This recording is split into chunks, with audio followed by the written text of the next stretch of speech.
Good afternoon, everyone. President Trump's powerful efforts to secure our homeland are working. According to newly released numbers, last month, Border Patrol saw a 93% decrease of illegal aliens crossing the southwest border between ports of entry from May 2024 under Joe Biden, when they encountered more than 117,000 illegal aliens. And this particular statistic is absolutely astounding. In the month of May, under the Trump administration, 0 illegal aliens were released into our country by Border Patrol. Let me say that again. Not a single illegal alien was released into the interior of the United States of America last month under this administration. Let's contrast that to Joe Biden's failed leadership, where immigration officers were wasting their finite time and resources processing dangerous illegal aliens for release into the United States. President Trump immediately terminated that reckless Biden-era practice that undermined the rule of law, jeopardized public safety and our national security, and diverted critical resources away from stopping deadly drugs and violent criminals from entering our country. That's the reason why not a single illegal alien was released into the interior of the United States in the month of May. And as a result, we now have a border that is reaching unprecedented levels of operational success. The efforts by President Trump to stop the illegal immigrant invasion and secure the border in this short amount of time represent one of the greatest achievements by a presidential administration in the history of our great country. With illegal entries being overwhelmingly halted, the Trump administration is dramatically ramping up efforts to arrest and deport all of the millions of criminal illegal aliens that Joe Biden let into our country over the past 4 years. President Trump has directed all of our ICE officers to do everything in their power to carry out the single largest mass deportation operation in history. Illegal criminals who are hiding in America's largest so-called sanctuary cities will be increasingly targeted for removal. Radical Democrats will no longer be allowed to shelter illegals who threaten public safety as part of their cynical efforts to expand political power, drain the American taxpayer, and artificially lower wages and steal American jobs. ICE officers are courageous heroes, upholding the rule of law and keeping our citizens safe. And they have the full and unwavering support of this president. In economic news, President Trump's pro-growth agenda is delivering for the American worker. Through the first 5 months of the Trump administration, real blue-collar wages are up nearly 2%. It's the strongest growth in nearly 60 years and a stark contrast from the negative wage growth seen during the first 5 months of the Biden administration. America is quickly returning to the successful formula of the first Trump administration: low inflation and rising wages. Once the big, beautiful bill is passed, this positive trend will only accelerate. Senate Republicans are continuing to push this critical legislation forward. The One Big Beautiful Bill will drive growth and supercharge the American economy. The Council of Economic Advisors found that the One Big Beautiful Bill will raise take-home pay by nearly $14,000 for a year for the average family of 4. The CEA also found that the One Big Beautiful Bill will increase wages as much as $11,000 for the average worker in America.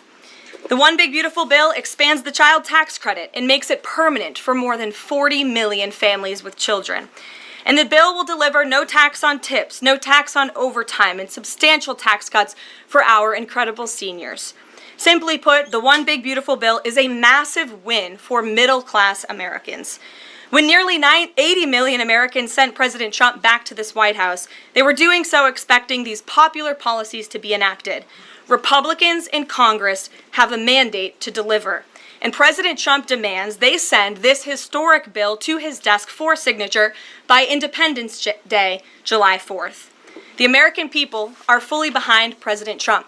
According to brand new polling from Insider Advantage, a clear 54% majority of Americans approve of the job President Trump is doing. That's because this president is keeping his promises and taking action every day to improve their lives. And passing this bill will help fulfill a number of President Trump's core campaign promises. Now, regarding the ongoing situation in Iran, I know there has been a lot of speculation amongst all of you in the media regarding the president's decision-making and whether or not the United States will be directly involved. In light of that news, I have a message directly from the president, and I quote, Based on the fact that there's a substantial chance of negotiations that may or may not take place with Iran in the near future, I will make my decision whether or not to go within the next 2 weeks. That's a quote directly from the president for all of you today. So we'll kick it off for questions here in our new media seat. We have Eli Lake from the Free Press. Eli, go ahead. Thanks so much for having us. Thank you. The Free Press. The decision to extend the, delay in enforcing the TikTok ban. Sure.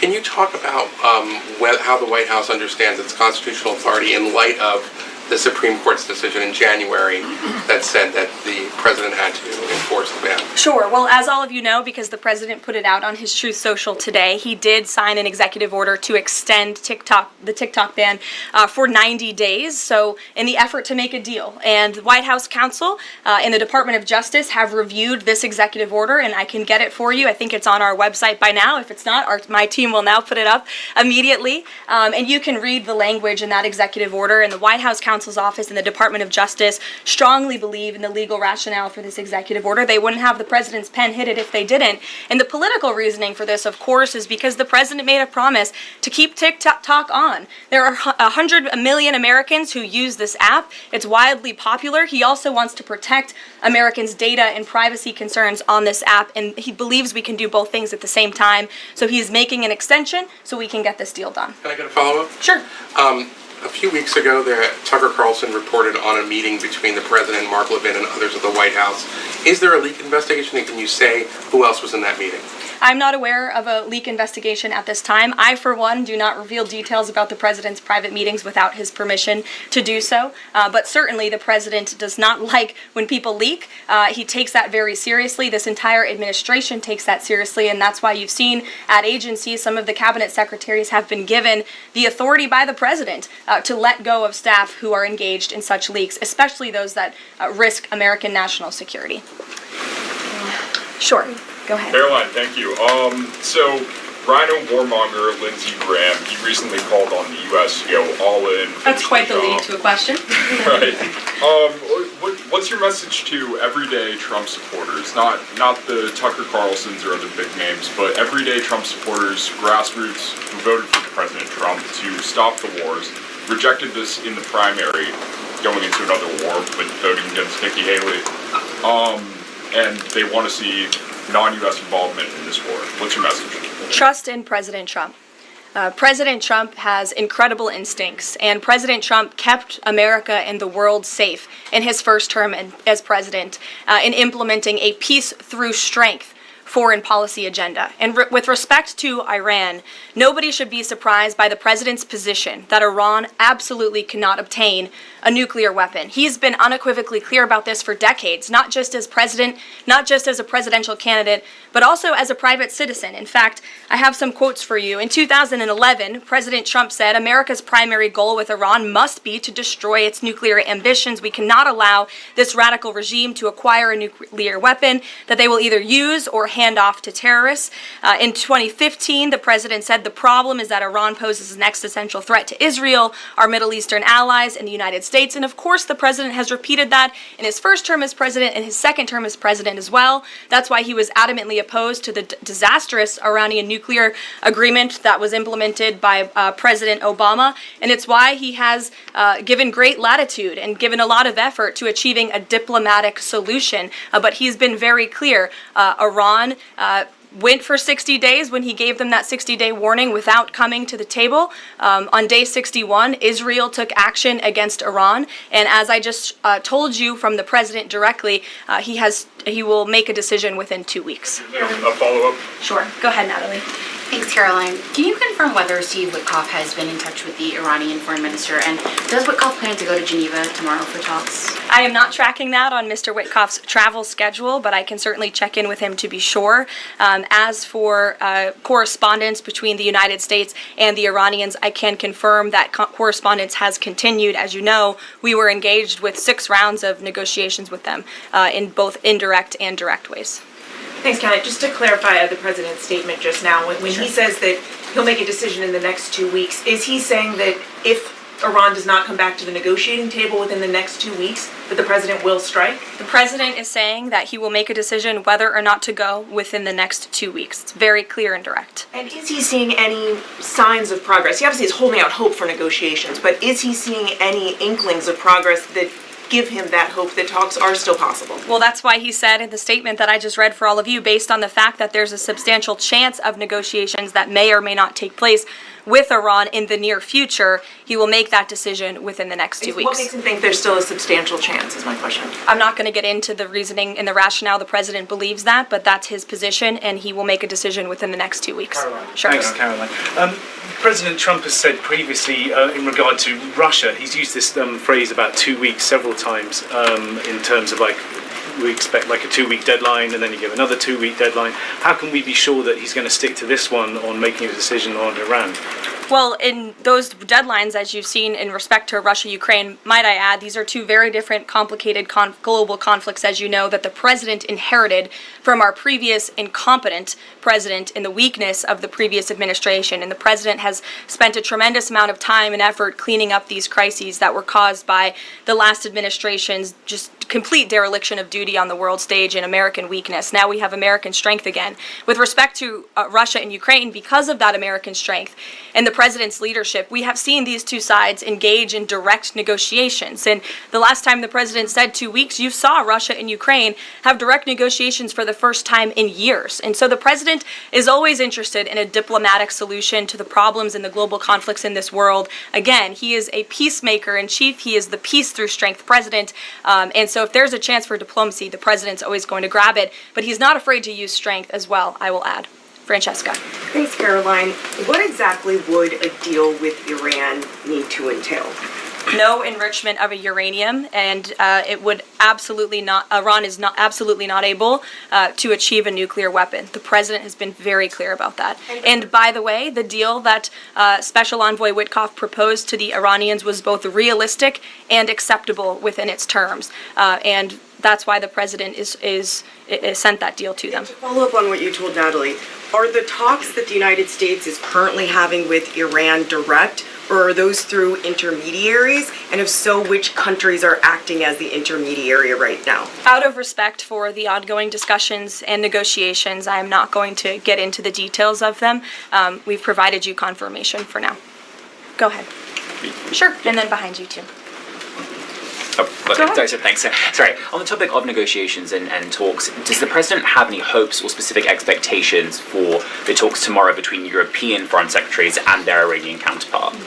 Well, certainly the entire world is on the president's side when it comes to the fact that Iran cannot obtain a nuclear weapon. This is something that pretty much all of humanity, except for the Iranian terrorist regime themselves, agree upon. And so the president expects that Europe will deliver that message directly to the Iranians.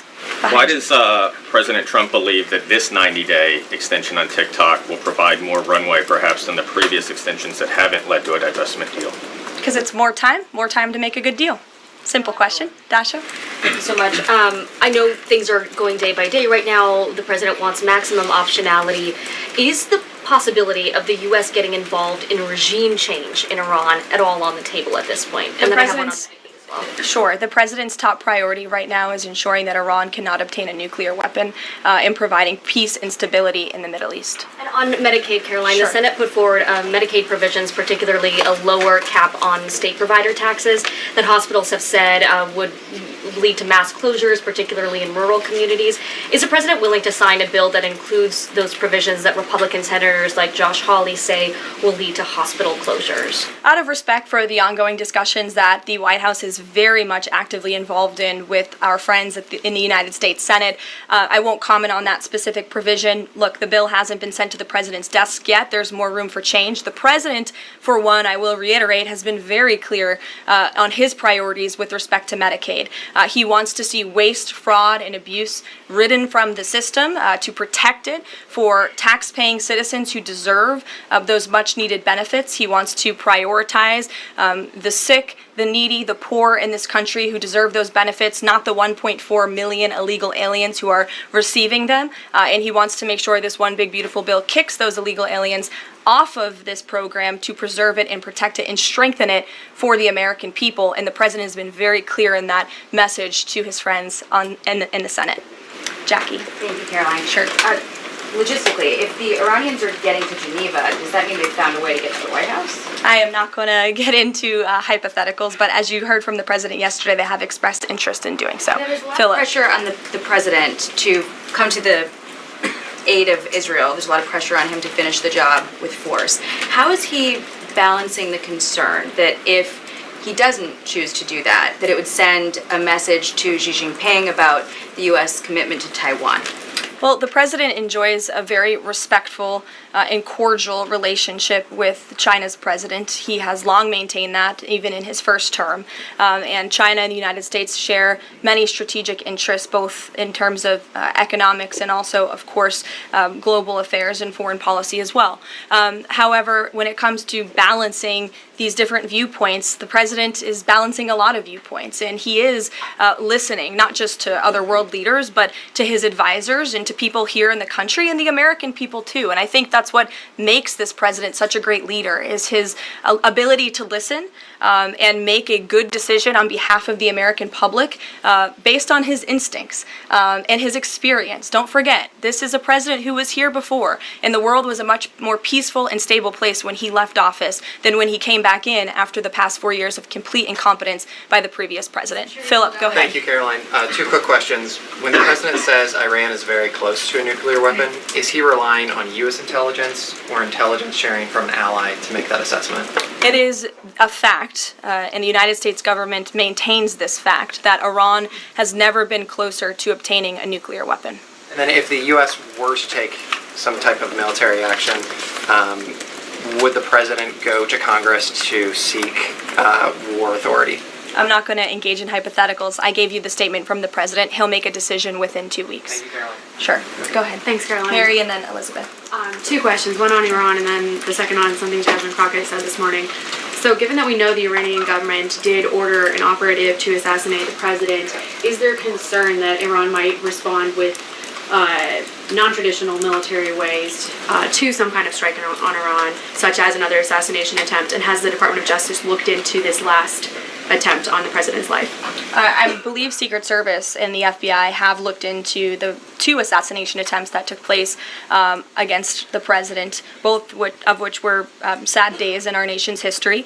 So I would defer you to the Department of Justice on where those investigations stand. But as for your question regarding Iranian retaliation, I'm not going to engage in hypotheticals again, but I can assure the American public and the world that this administration is prepared and ready to defend American interests and assets, not just in the region, but here on our homeland as well. Thank you. And then really quick on Jasmine Crockett, she said, I believe, that Trump supporters are mentally ill before calling for bipartisan support against the president. Can you respond to that, especially considering she's a rising star in the Democrat Party right now? She is a rising star. It's quite something to behold, actually. I hope that she continues to be a rising star for the Republican Party, at least. I think it's incredibly derogatory to accuse nearly 80 million Americans of mental illness. The last time I checked, Jasmine Crockett couldn't dream of winning such a majority of the public as President Trump did. And the America First movement, which President Trump has built, is filled of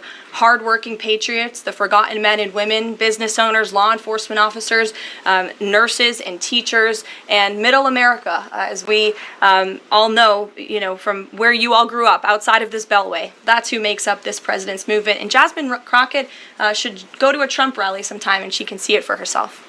Jennifer. One on North Korea and one on China. Sure. On North Korea, they launched some rockets into the ocean today.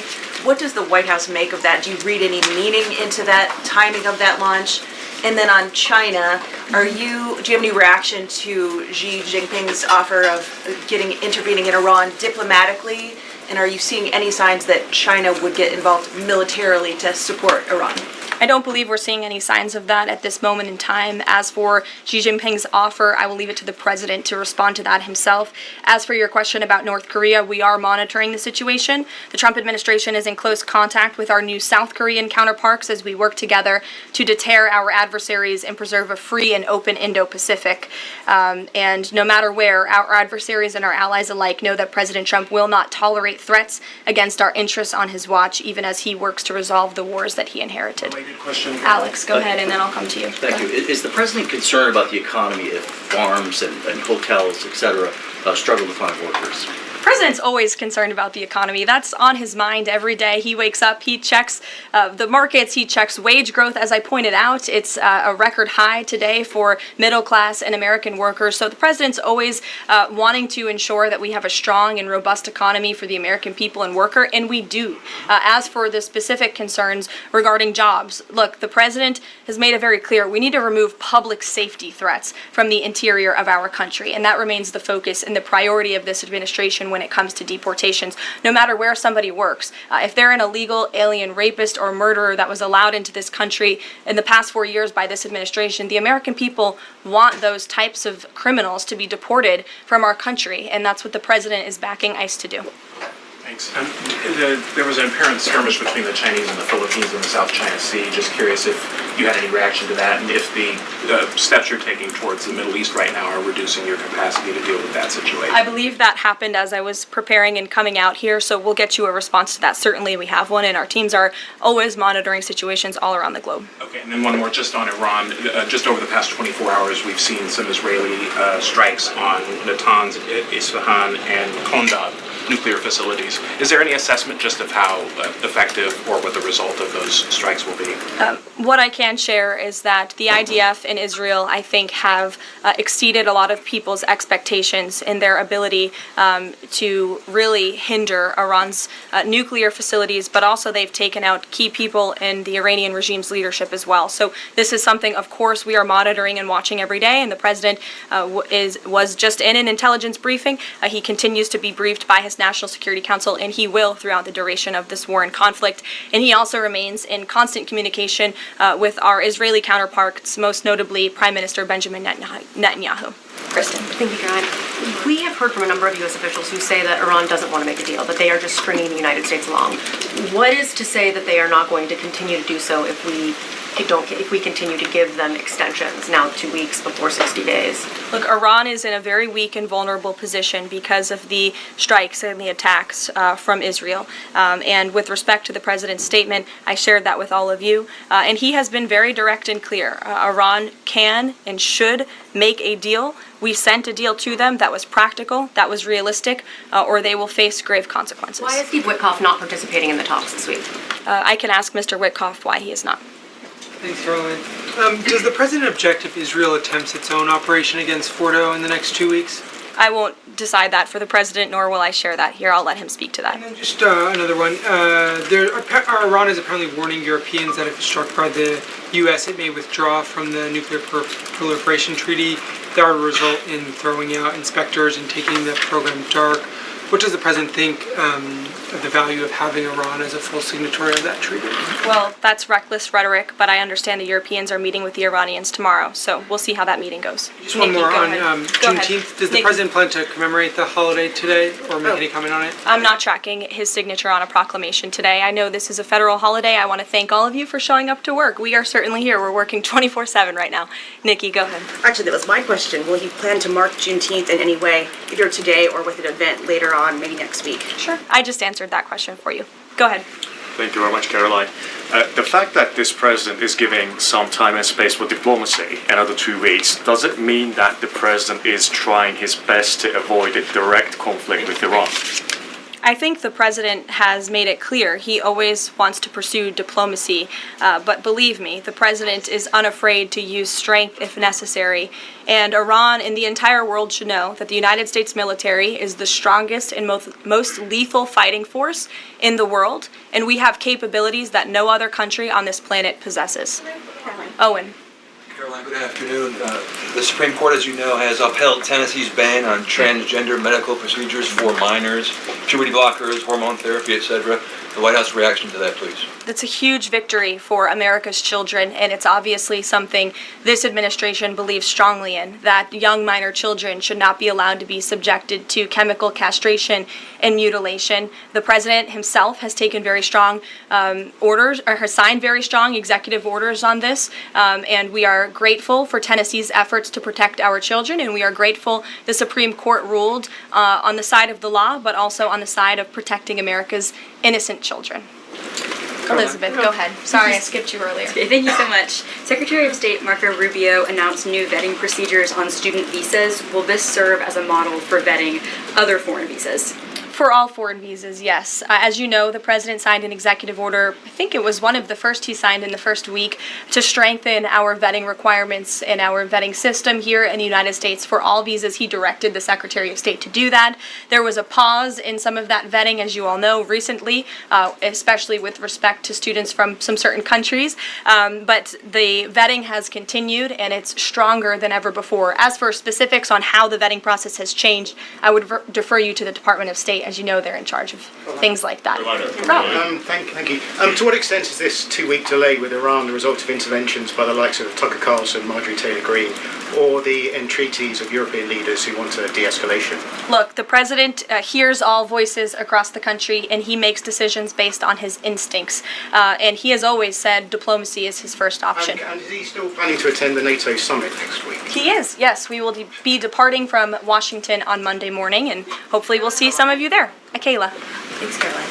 Oil prices have been spiking over the last week. Is the president watching the oil market, and is that factoring into his decision-making in the Middle East? Again, as I said to, I think, Alex's question previously, the president is always watching, and this administration is doing more than any in history to bring oil prices and gas prices here at home down for the American public. They have been plummeting since President Trump's inauguration because of the executive action and the federal action this administration has taken on the home front. But yes, of course, he's paying attention and monitoring that. But as for whether it's weighing into his decision, there's a number of factors that, of course, are, and as I said, he will make that decision in the next 2 weeks. Can't reiterate that enough. Ouija. Caroline, thank you.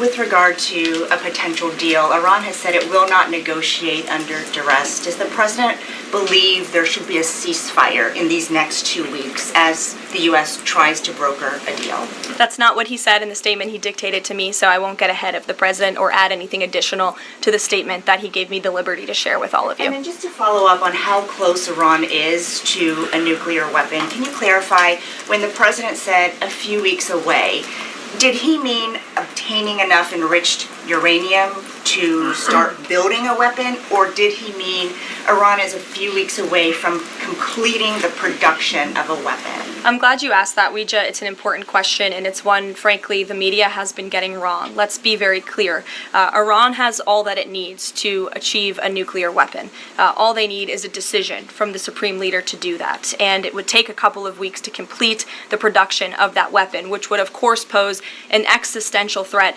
not just to Israel, but to the United States and to the entire world. And that is something that the entire world, including countries like Russia, is in agreement with, that Iran should not and cannot obtain a nuclear weapon. And that's why the president believes that, and he's believed that, again, not just his political career, but frankly, his entire life. So it Michael. sounds like it's the former, just to be clear. Correct. That they have the components. Okay, Correct. thank you. Michael. Caroline, as we look forward to the NATO summit next week, Spain right now is threatening not to oblige the president's request for all NATO countries to spend at least 5% of their GDP. Does the president take issue with this, with Spain right now?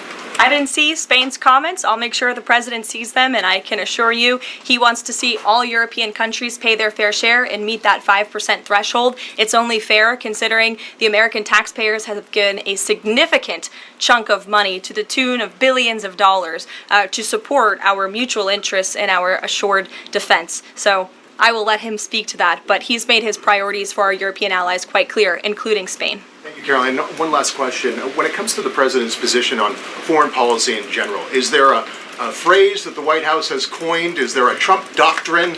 Does the president like to talk about this? Anyone here in the White House talking about this? And if so, if there is something akin to a Trump doctrine, how would you define it? America first, always. And with that, I think I'll leave you. I know there's a lot of news in the world right now. As you know, our team is always here to answer your questions, and the president, I am sure, will take more questions from you guys at some point this week, as he always does in the effort of transparency. I appreciate your being here on a federal holiday, and we'll see you later. Thank you. Thanks, Caroline.